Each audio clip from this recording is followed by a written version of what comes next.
Imagine this. You're driving your trusty Nissan on a cold, bright winter morning. The roads are dusted with fresh snow. You feel confident, music playing, coffee in hand. Suddenly, the car skids on hidden ice. Panic surges as you grip the wheel tighter. Which button do you press? Traction control or snow mode? The dashboard lights flicker, but you're uncertain. This scenario is all too common for winter drivers.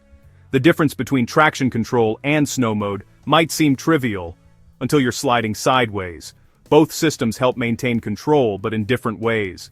Traction control acts like a safety net, catching you when you slip. Snow mode, on the other hand, is about prevention, setting the car up to handle snow better from the start. Knowing when and how to use these features is crucial for safe winter driving. Using them appropriately can prevent skids and keep you in control. Let's explore traction control first and see how it acts in that panic-inducing moment when the wheels lose grip.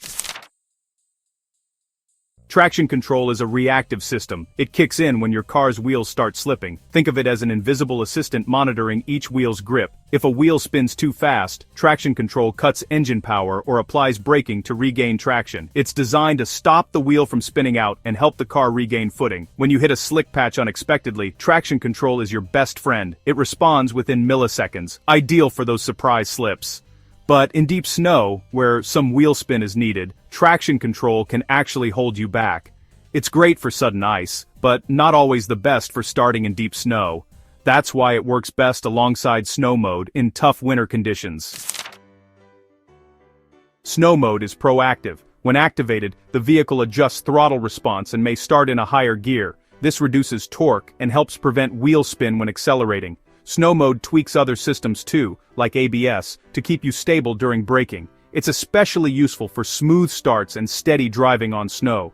Snow mode prepares your car for slippery roads before you even move. It's not a quick fix after a slip. It's about setting up for success. Use it when you anticipate snow, not just after you're already in trouble. It's a preventative tool for safer winter driving.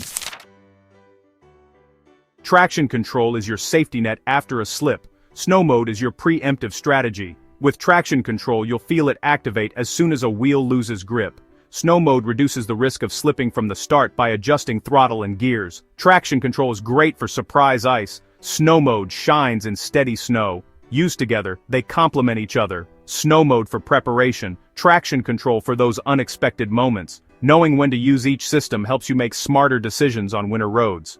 Sometimes, the best approach is using both for maximum safety. Many drivers make the mistake of over-relying on these systems instead of adjusting their driving. Traction control and snow mode help, but they don't replace cautious driving or the laws of physics. Traction control isn't ideal for deep snow. It can bog you down. Snow mode isn't a cure-all. It prepares your car but doesn't eliminate the need for careful maneuvering. Don't forget to switch modes as conditions change.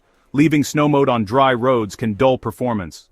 The best practice: know how each system works and combine them with smart driving habits. Being proactive and adaptable boosts your safety in winter.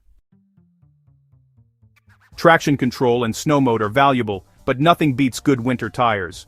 Winter tires are designed for cold and give you the best grip on snow and ice. Without them, even advanced systems can fall short. Always keep a safe distance, reduce speed, and be gentle with steering, braking, and acceleration. Maintain your vehicle, check tires, brakes, and keep your windshield clear. These systems work best when paired with good tires and responsible driving. Stay prepared, let technology assist you, but never replace attentive driving.